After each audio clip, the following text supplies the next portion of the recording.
அல்லேலூயா. இப்பொழுது கர்த்தருடைய வார்த்தைக்கு நேராக நாம் கடந்து போகலாம்.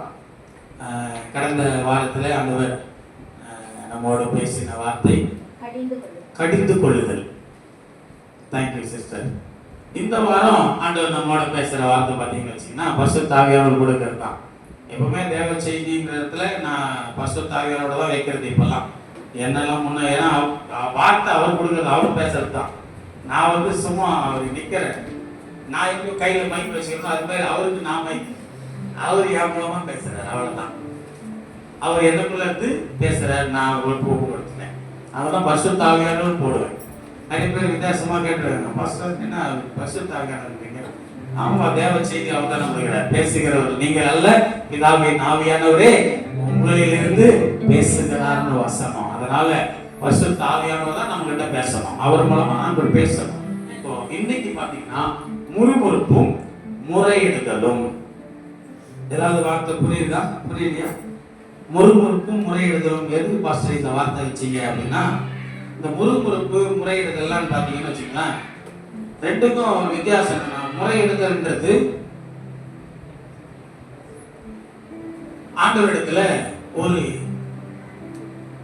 வாரத்தோட உண்மையா அவரிடத்துல அன்பு கூர்ந்து அவரை நேசிச்சு கேட்கறதுக்கு கேட்டு அவர்கிட்ட விண்ணப்பம் பண்ணுறது ஒரு முறையிடுதல். முறையிடுதல் ஒரு விண்ணப்பம் மாதிரி, ஒரு வேண்டுதல் மாதிரி. அடுத்து முறுமுறுப்பு அப்படின்றது, முறுமுறுப்பும் ஒரு விதமான என்னன்னா, ஆமாம் எங்க இவங்க கூட இருக்கிறாங்க, இவங்க என்ன வகை நமக்கு செய்யறாங்க அப்படின்னு மனசுல முறுமுறுக்குது. அது போல கடவுள் எடுத்தோம், எங்க அடிக்கடி கோயிலுக்கு போயிட்டு தான் இருக்கிறேன், கடவுள் இன்னும் எனக்கு கண்ணு தரலையே அப்படின்னு அது ஒரு முறுமுறுப்பு. இந்த கடவுள் ஏன் இப்படி என்ன வச்சிருக்கிறாரு, ஏன் இப்படி செய்ய மாட்டேன், எனக்கு மட்டும் இதை செய்யலை அப்படின்னு சொல்லிட்டு ஒரு முறுமுறுப்பு தான்.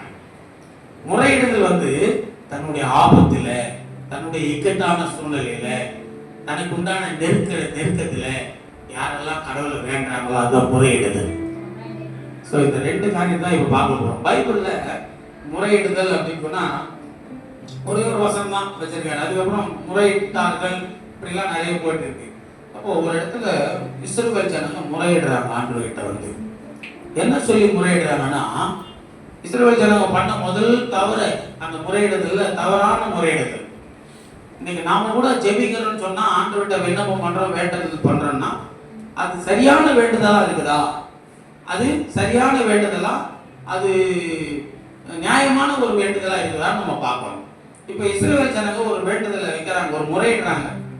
யாருக்கிட்ட முறையிடுறாங்கன்னா, சாமுவேல் கிட்ட முறையிட்டு அதை கர்த்தர் இடத்துல சாமுவேல் முறையிடுற, இஸ்ரவேல் ஜனங்கள் முறையிடுறது சாமுவேல் மட்டும் கர்த்தரை கேட்டார். இப்போ 1 சாமுவேல் 9ஆம் அதிகாரம் 16ஆம் வசனத்துல பாத்தீங்கன்னா, இஸ்ரவேல் ஜனங்களோட முறையிடுதல் என்னவென்றால், எல்லா நாட்டுக்கும் எல்லா மக்களுக்கும் ராஜாக்கள் இருக்கிறாங்க, எங்களுக்கு மட்டும் ராஜா இல்லை. எவ்வளவு ஒரு நான்லாம் அந்த நேரத்தில் இருந்தேன்னா, எவன் கேட்டான ராஜா அவனை பட்டு பட்டு போட்டுருக்கேன், நல்ல மலிகளை போட்டு ஒண்ணு உட்காரு, என்ன நீ பேசுற. அந்த இடத்துல அந்த ஜனங்களுக்கு அந்த அறியாமை அறிவு இல்லை பாருங்க, அந்த அறியாமையில இருக்காங்க. எப்படின்னா, எங்களுக்கு ராஜா வேணும். தீர்க்கதரிசி சாமுவேல் கிட்ட போயிட்டு கேட்கறாங்க. பல நாட்டு ராஜாக்கள் எல்லாம் இஸ்ரவேல் ஜனங்களை பார்த்து பயந்துட்டு இருக்கலாம். ஏன்னா இஸ்ரவேலுக்கு தலைவரா இஸ்ரவேல்களை பாதுகாத்து வழிநடத்துறவர் யார் என்றால் ராஜாதி ராஜாவா கர்த்தாதி கர்த்தர் இருக்கிற பொழுது இந்த ஜனங்க ராஜா கேக்குதுங்க பாருங்க, உலக மனுஷனை போல. ஆனா கேட்டாங்க, எங்களுக்கு ஒரு ராஜா வேணும். உடனே கர்த்தர் பார்த்தார், சாமுவேலோட பேசுறார். சாமுவேலே, இந்த ஜனங்களுடைய முறையீட்டை நான் கேட்டேன்.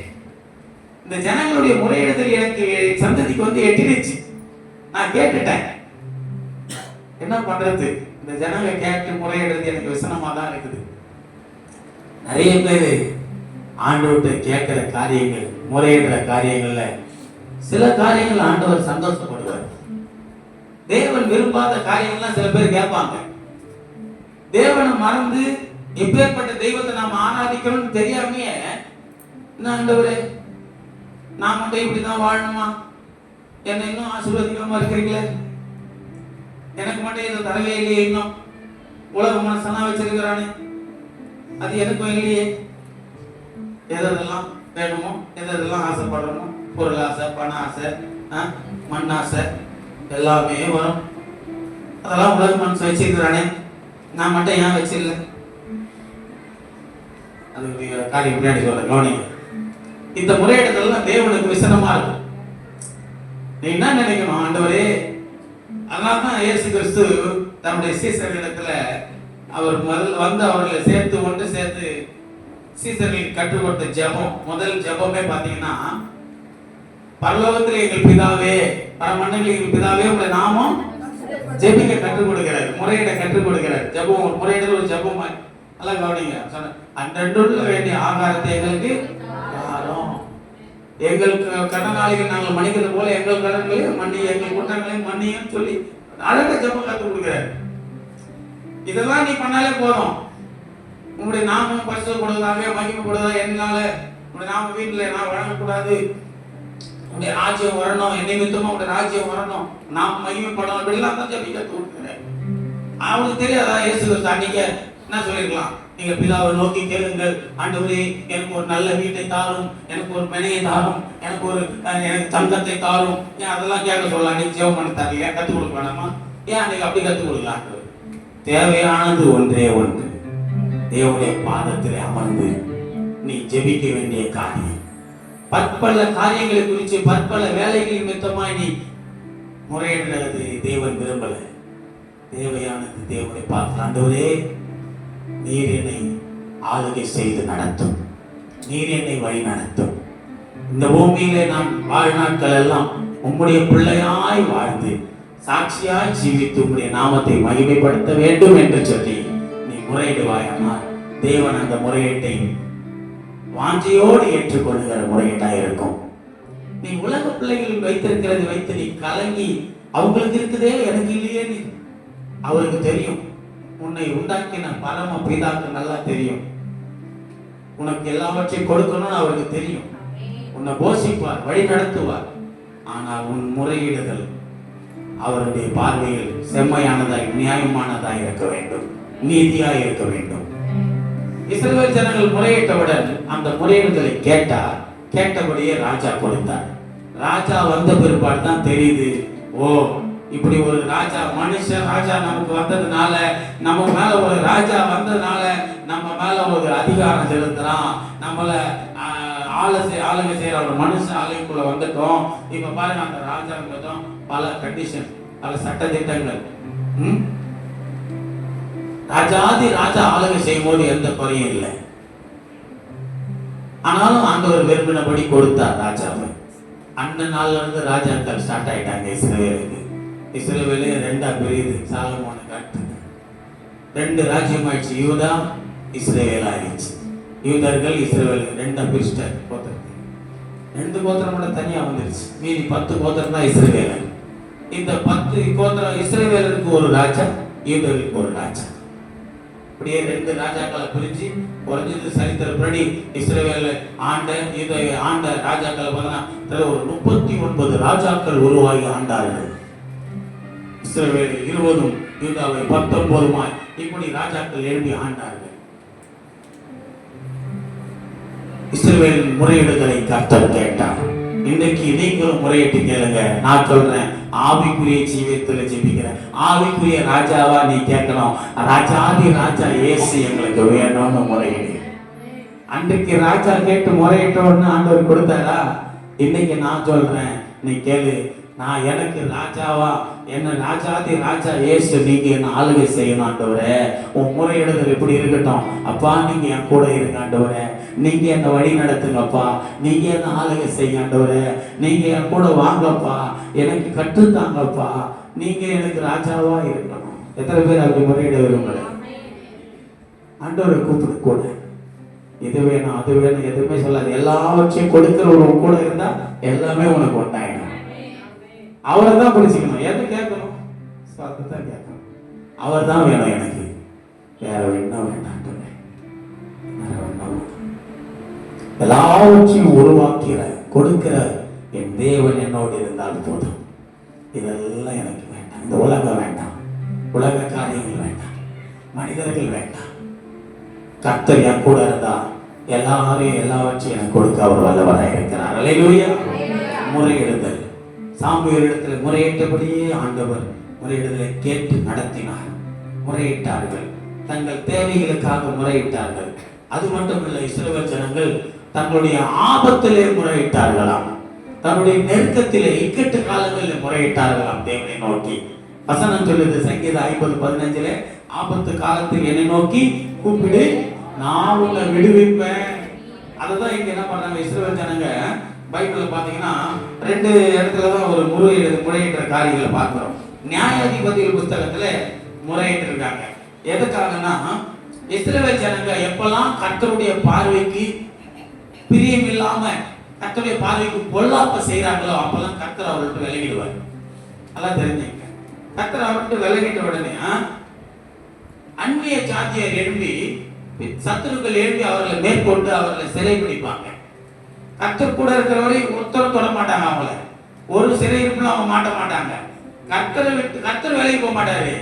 ஏன் கர்த்தர் விலகுறாரு? எதனால விலகுறாருன்னா, இவர்கள் எப்பொழுதெல்லாம் கர்த்தருடைய பார்வைக்கு பொல்லாப்பானதை செய்யறாங்களோ, எப்பெல்லாம் இஸ்ரவேல் கர்த்தருடைய பார்வை பிரியமில்லாத காரியங்களை போறாங்களோ, அருவருப்பானவை செய்கிறார்களோ, அப்பொழுது கர்த்தர் விலகுகிறாரு. கர்த்தர் பிரியமில்லாத விக்கிரகங்களை வைத்து அவர்கள் வணங்கும் பொழுது ஆண்டவர் விலகுகிறார்.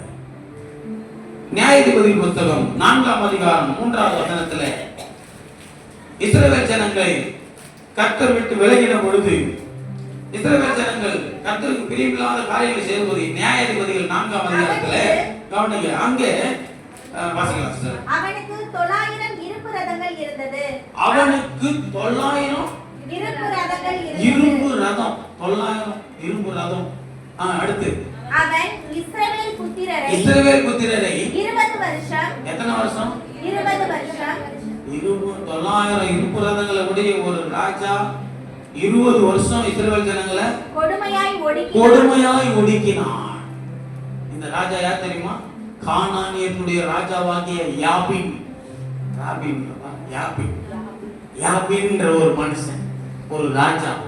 யாபின் இரும்பு ரதங்களை வைத்துக் கொண்டிருந்த கானானியர் ராஜா, கானானியரின் ராஜாவாகிய யாபின் என்பவன் எழுப்பி இஸ்ரவேல் ஜனங்களை எத்தனை வருஷம் ஒடுக்கலாம்?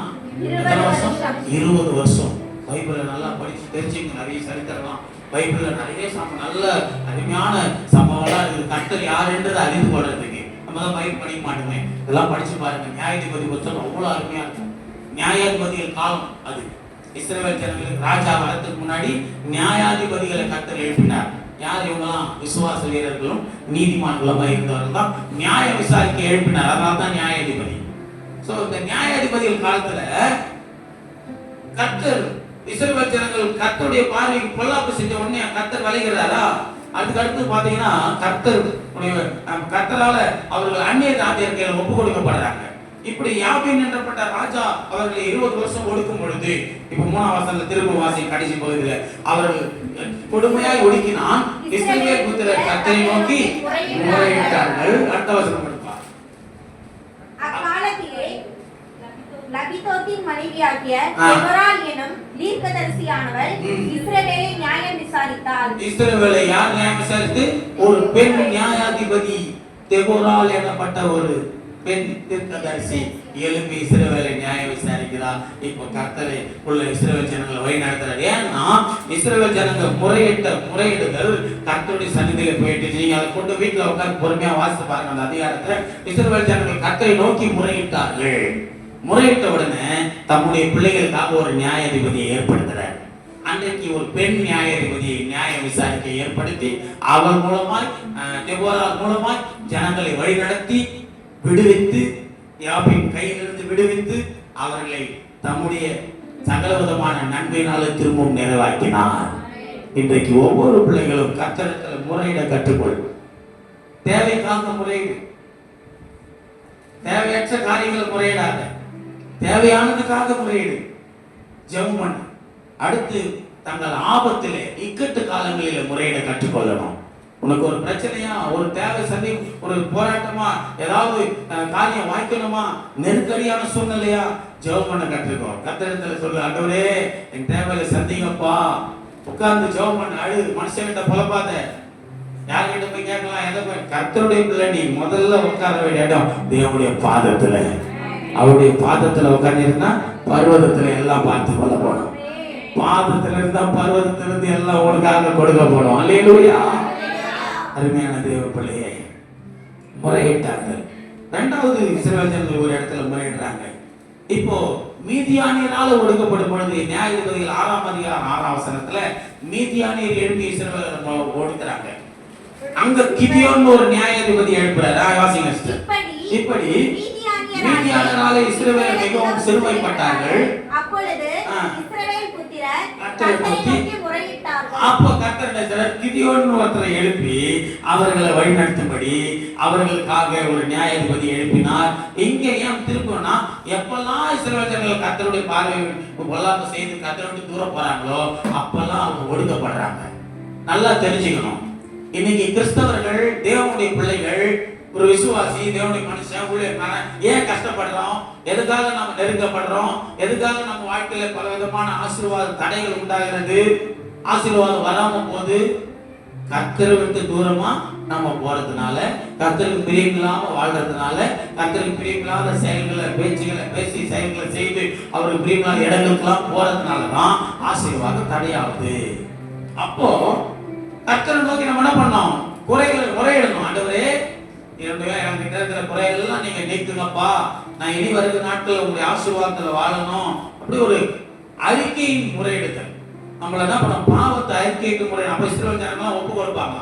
ஆண்டவரே, உங்களுக்கு பிரியமில்லாத காரியம் செஞ்சிட்டோம், உங்களுக்கு பிரியம், உங்களிடத்துல நாங்க பாவம் செஞ்சிட்டோம், எங்களை மன்னிச்சுடுங்க, எங்களுக்கு இறங்குங்க அப்படின்னு முறையிட்ட உடனே ஆண்டவர் இறங்குவார். யாரெல்லாம் அவரை நோக்கி தன்னுடைய ஆபத்துல, தன்னுடைய தேவையானதுல, தனக்கு இருக்கிற நெருக்கடியில பல மனிதர்களால சிறுமைப்படுத்தப்படுது. நீ நினைக்கலாம், ஐயோ எங்க வீட்டுல இவங்க என்ன ரொம்ப ஒடுக்குறாங்க, இவங்க என்ன ரொம்ப கீழ்த்தரமா நடத்துறாங்க. ஒன்னும் பயப்படாத, கலக்காத. யாரால நீ ஒடுக்கப்படுறியோ, யாரால நீ சிறுமப்படுத்தப்படுறியோ அவர்களுக்காக ஜெபம் பண்ணி கர்த்தர் மாற்றுவார். நேற்றோட என் தங்கச்சிக்கு ஒரு அட்வைஸ் பண்ணிட்டு வந்தேன். பார்த்துக்குமா, நீ இதெல்லாம் குறிச்சு கலங்காத. உன் மாமியார் உனக்கு பிரச்சனையா இருக்கிறாங்க, இதெல்லாம் கலங்காத, கவலைப்படாத. யாரை குறிச்சு நீ டென்ஷன் ஆகாது. உங்க வேலையை பார்த்துட்டு போயிட்டே இரு. ஆண்டவர்கிட்ட ஒப்பு கொடுப்போம், கர்த்தர் நம்ம தேவையை சந்திப்பார். ஜெபம் மட்டும் போயிட்டே இரு. அவங்க கிட்ட போய் படிவா பேசினாலும் அவங்க ஆண்டவர் அறியாத பிள்ளைங்க, சத்தியம் தெரியாது. அதனால அவங்க கிட்ட நியாயம் இருக்காது, இறக்கம் இருக்காது. நாம கர்த்தரிடத்துல ஒப்பு கொடுத்துட்டு போயிட்டே இருப்போம். அல்லேலூயா. எனக்கு அருமையான தேவ பிள்ளையே, யாரா இருந்தாலும் நான் சொல்றது அதுதான்.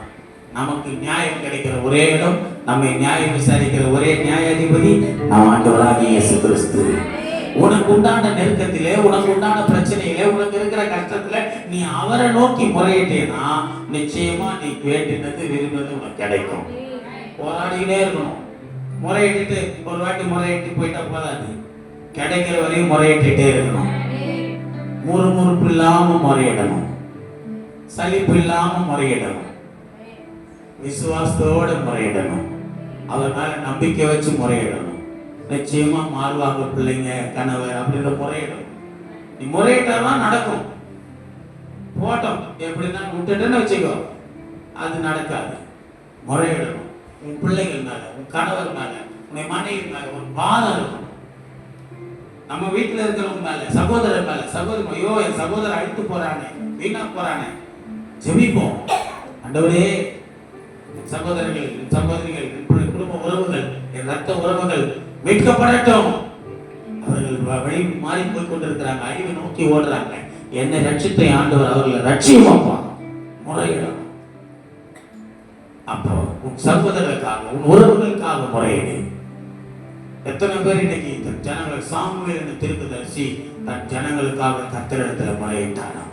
ஆண்டவரே, இந்த ஜனங்கள் தப்பு பண்ணிட்டாங்க, ராஜாவை கேட்டு தப்பு பண்ணி இப்போ ரொம்ப நெருக்கடியில் இருக்கிறாங்க, போராடுறாங்க, இது மொத்தமா பல ஜாதியர்களை ஒடுக்குறாங்க, பெலிஸ்தியர் பிடிச்சிக்கலாம், அமலேக்கியர் பிடிச்சிக்கலாம், இன்னும் நிறைய ஜாதியார் சொல்லப்படுறாங்க, அமோனியர், மோவாபியர் வந்து நெருக்கிறாங்க. இப்படியெல்லாம் நெருக்கும் பொழுது இந்த இஸ்ரவேல் ஜனங்களுக்கு வழி தெரியல. தெற்கு திசையின்றி நிற்கும் பொழுதுதான் ஆண்டவர் சொன்னார், சாமுவேல் திரும்ப சொல்லுவான், நீ தப்பு பண்ணிட்ட, நீங்க தப்பா தவம் பண்ணிட்டீங்க, தப்பா முறையிட்டீங்க, சரி பரவாயில்ல, இப்போ ஒன்னும் கேட்டு போல. வசனம் சொல்லுது, கர்த்தர் சொல்றாரு, நீங்க திரும்ப உங்க பிதாக்கள்லாம் இப்படிதான் கூப்பிட்டாங்க, அதனால நீங்க என்ன பண்ணுங்க, கர்த்தரை நோக்கி முறையிடுங்க. கர்த்தரை நோக்கி முறையிட்டீங்கன்னா நிச்சயமா ஆண்டவர் உங்க முறையிட்டதெல்லாம் எல்லாத்தையும் கேட்பாரு. 1 சாமுவேல் 12ஆம் அதிகாரத்துல 8ஆம் வசனம் தான் சொல்லுவார். 8ஆம் வசனம் 1 சாமுவேல் 12ஆம் அதிகாரம் 8வது வசனம். வேகமா சீக்கிரமா யாக்கோபு எகிப்திலே போயிருக்கும் பொழுது உங்கள் பிதாக்கள் கர்த்தரை நோக்கி முறையிட்டார்கள். அப்பொழுது கர்த்தர் மோசேயும் ஆரோனையும் அனுப்பினார். அவர்கள் உங்கள் பிதாக்களை எகிப்திலிருந்து அழைத்து வந்து அவர்களை இந்த ஸ்தலத்திலே குடியிருக்க பண்ணினார்கள். எப்படி உங்க பிதா சொல்ற சாமுவேல் கத்து கொடுக்கிறாரு, நீங்க ஆபத்தை கண்டு பயப்படாதீங்க, இக்கட்டுகளை நெருக்கடி கண்டு சோர்ந்து போகாதீங்க. உங்க பிதாக்கள் எப்படி கர்த்தரை நோக்கி முறையிட்டு விடுதலை பெற்றுக் கொண்டார்களோ, ஆசீர்வாதம் பெற்றுக் கொண்டார்களோ, அவர்களை போல நீங்களும் முறையிட கற்றுக்கொள்ளுங்க. முறையிடும் பொழுது இப்படி எல்லாம் இருக்கணும். நீங்க அப்படி சில நீங்க அதை தொடர்ந்து வீட்டுல போய் வாசிக்கணும். நீங்க முறையிடும் பொழுது சில விதிமுறைகள்லாம் சொல்றாரு. 20ஆம் வசனம், 24ஆம் வசனம், 25ஆம் வசனம்லாம் பாத்தீங்கன்னா அவர் சொல்ற கர்த்தரிடத்தில் நீங்க முறையிடும் பொழுது 20ஆம் வசனம் கொடுப்பார். அப்பொழுது சாமுவேல் ஜனங்களை நோக்கி, பயப்படாதீர்கள், நீங்கள் இந்த பொல்லாப்பை எல்லாம் செய்தீர்கள், ஆகிலும் கர்த்தரை விட்டு பின்வாங்காமல் கர்த்தரை உங்கள் முழு இதயத்தோடும் சேவியுங்கள். இப்ப சொல்றாரு பாருங்க, நீ இந்த பொல்லாப்பெல்லாம் செஞ்சுட்ட, ஆனாலும் கர்த்தரை விட்டு பின்வாங்காமல். நல்லா செய்யுங்க. நம்ம பொல்லாப்பு செஞ்சிட்டோம், கவனிக்கிறீங்களா? வார்த்தை பொல்லாப்பு செஞ்சிட்டோம், பொல்லாப்பு செஞ்சிட்டேன், ஆனாலும் நான் யாரை விட்டு பின்வாங்கல, கர்த்தரை விட்டு பின்வாங்கல. நீ பொல்லாப்பு செஞ்சிட்ட, ஆனால் நீ கர்த்தருடைய பிள்ளை தான். நானா சொல்றேன், கர்த்தருடைய பிள்ளை தான். நீ பொல்லாப்பு உனக்குள்ள வந்துருச்சு, ஆனால் நீ கர்த்தருடைய பிள்ளை இல்லைன்னா ஆக முடியாது. நீ கர்த்தருடைய பிள்ளை ஆயிட்ட, ஆனால் நீ பொல்லாப்பே உனக்குள்ள வந்தாலும், நீ பாவம் செஞ்சிட்டாலும் நீ கர்த்தரை விட்டு பின்வாங்கிடாத. உன்னை அந்த பாவத்திலிருந்து திரும்ப விடுவிக்க அவரால் மட்டும்தான் முடியும். உன்னை அந்த பொல்லாப்புல இருந்து தூக்க அவரால் மட்டும்தான் முடியும். அதனாலதான் சாமுவேல் சொல்றாரு, நீங்க பின்வாங்காமல் கர்த்தரை உங்கள் முழு இதயத்தோட சேவிங்க. திரும்ப முழு இதயத்தோட வந்துரு ஆண்டவர் கிட்ட, திரும்ப முழு பலத்தோட வந்துரு. ஆண்டவரே என்னை நடத்திடுங்கப்பா, முறையிடு, ஒப்பு கொடு. இனி ஆண்டவரே தெரியாம போயிட்டேன், விழுந்துட்டப்பா, என்னை தூக்குங்க, என்னை பலப்படுத்துங்க, ஒப்பு கொடுத்து ஜெபித்துப்பார். திரும்பவும் ஆண்டவர் நடத்துவார். 25ஆம் வசனம் போடுப்பா. 24, 25ஆம் வசனம். நீங்கள் எப்படியும் கர்த்தருக்கு பயந்து உங்கள் முழு இருதயத்தோடும் உண்மையாய் அவரை சேவிக்க கடவீர்கள். அவர் உங்களிடத்தில் எவ்வளவு மகிமையான காரியங்களை செய்தார் என்பதை சிந்தித்து பாருங்கள். இப்படி சிந்தித்து பார்த்தா எப்படியும் நீங்க என்ன பண்ணுவீங்க, கர்த்தரிடத்துல எப்பொழுதும் அந்த வார்த்தை தான் முழுமையா நீங்க திரும்பிடுவீங்க, உண்மையா அவரை சேவிக்க ஆரம்பிச்சிருவீங்க. எப்ப தெரியுமா? அவர் செய்த அதிசய செயல்கள்லாம் நினைத்து பார்க்கணும். இன்னைக்கு வரையும் நீங்க நினைக்கணும், இன்னைக்கு உனக்கு இந்த ஆசீர்வாதத்தை கொடுத்து வச்சிருக்கிறார் எவ்வளவு பெரிய தேவன் அவர். யோசனை பண்ணி பாருங்க. நிறைய பேர் ஆசீர்வாதத்தை பிசாசு பிடிக்க வச்சுருக்கிறான், நிறைய பேர் பிசாசு ஆளுகை செஞ்சுட்டு இருக்கிறான். பயப்படாத, கலங்காத, கர்த்தரிடத்துல ஒப்பு கொடுத்துரு. உன் ஆசீர்வாதத்தெல்லாம் நீயே ஆளுகை செய்ய முடியும். கர்த்தர் உனக்கு தந்தனை நீ வச்சு சந்தோஷமா வாழப்படி ஆண்டவர் நடத்துவாரு. அவர் எவ்வளவு மகிமையான காரியங்களை செய்தார் என்பதை சிந்தித்து பாருங்க. இன்னைக்கு நான் சொல்லுவேன், இந்த மகிமையான காரியங்களை எனக்கு தேவன் செய்திருக்கிறார், என்னை மகிமையாய் வைத்திருக்கிறார். போன வாரம் அந்த பஸ் ஸ்டாப்ல அந்த ரோடு எல்லாம் நின்றுட்டு சுவிசேஷ ஊழியத்தை செஞ்சுட்டு இருந்தேன். அதை நான் இங்கே செஞ்சது மட்டும் இல்லை, இதை எல்லாரும் பார்க்கணும், எல்லாருக்கும் பிரதிபலிக்கணும்னு சொல்லி என்னுடைய ஸ்டேட்டஸ்ல, ஃபேஸ்புக்கில் எல்லாத்துலையும் போடும் பொழுது அந்த இன்ஸ்டாலாம் போட்டா நிறைய பேர் பார்த்துட்டு ரொம்ப மகிழ்ச்சி, சந்தோஷம். பார்த்து சொல்றாங்க, பாஸ்டர் அருமையாக ஊழியம் பண்ணியிருக்கீங்க, சூப்பராக இருந்தது, நல்லா பேசுறீங்க, நல்லா பண்ணுறீங்க. உலக மனுஷன் கூட அறியாதவங்க கூட ஏசு கிறிஸ்துவான ஒரு காவல்துறை அதிகாரி வண்டியில் போயிட்டு நிறுத்திட்டாரு.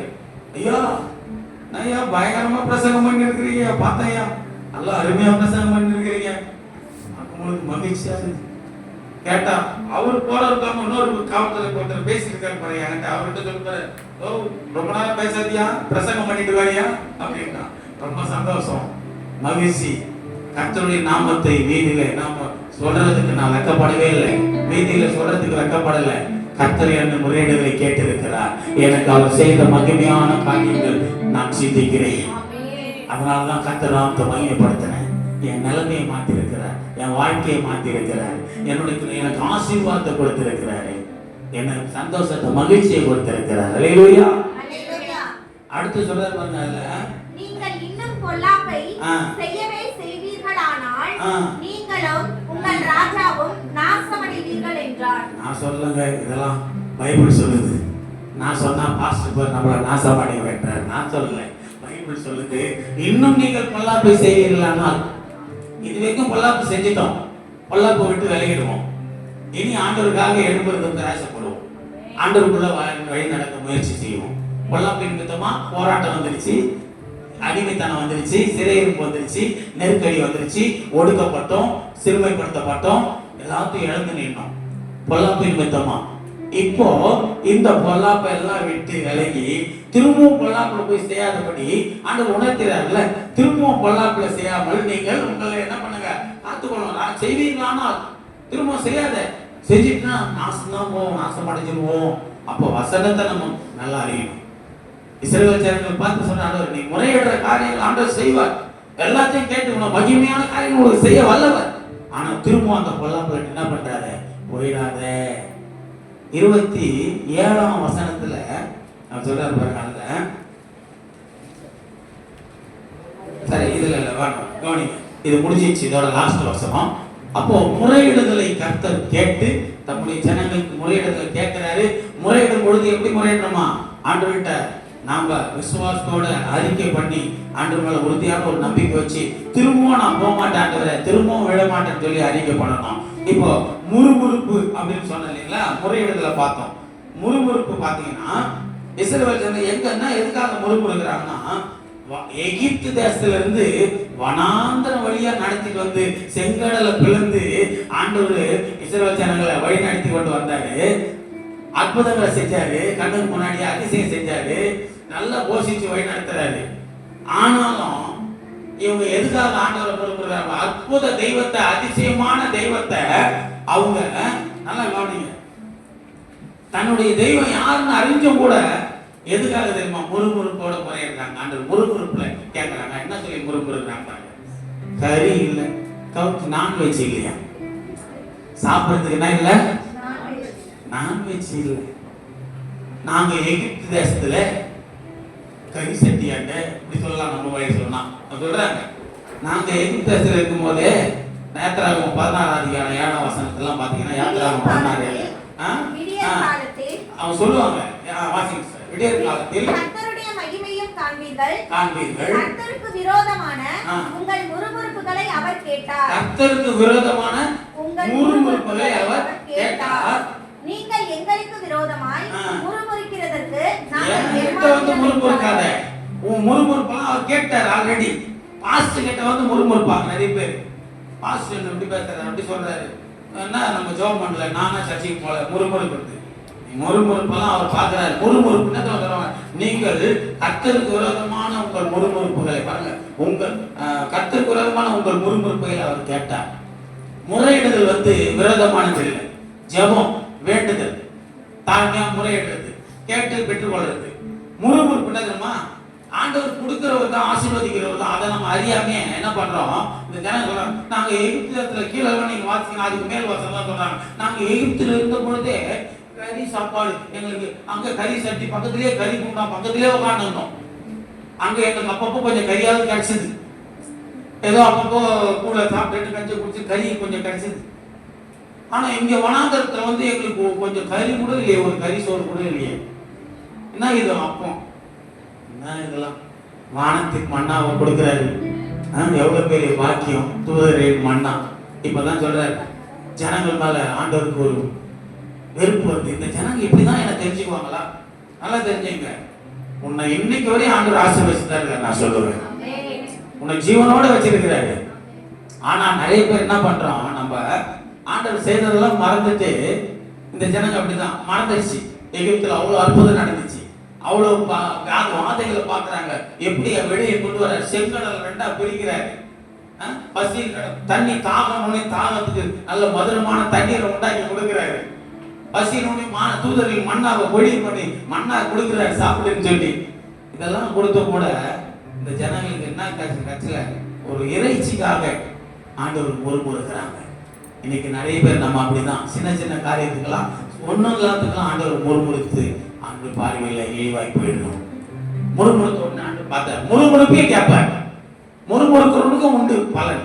உடனே சொன்னார் மோசே, மோசே பாப்பா இப்ப என்ன அவங்களுக்கு முறுமுறுப்பானே வீட்டுல போய் தொடர்ந்து வாசித்து பாருங்க. நான் உங்களுக்கு கொடுப்பேன், இறைச்சியை கொடுக்க போறேன். சாயங்காலத்துல இறைச்சி வந்து குவியும், காடைகள் வந்து குவியும் மைதானத்துல. காலையில திரும்ப என்ன பண்ணும், வானத்துல இருந்து மண்ணா பொழியும். எடுத்து விடியற் காலத்துல மண்ணா பொழியும், சாயங்காலத்துல காடைகள் இறைச்சி வந்து குவியும். அள்ளிக்க சொல்லு, எடுத்துக்க சொல்லு. ஆனா ஒரு கண்டிஷன், யாருக்கு எவ்வளவு அளவு சாப்பிட முடியுமோ அவ்வளவுதான் எடுக்கணும். அளவுக்கு மிஞ்சி எடுக்கக்கூடாது. பழமொழி கூட இருக்குல்ல, அளவுக்கு மிஞ்சினால் அது தேனா இருந்தா கூட விஷம் ஆயிடும். அளவுக்கு மிஞ்சினா அது மாதிரிதான் ஆண்டு சொல்றாரு. யார் யாருக்கு நம்ம இன்னைக்கு நிறைய பேர் அளவுக்கு அதிகமா ஆசைப்படுறோம். ஆசீர்வாதம் இருக்கிற ஆசீர்வாதம் போதும், இந்த வசதி போதும், இந்த ஒரு தேவைகள் சந்தேகப்படுறது போதும், அதிகமா ஆசைப்படுவாங்க.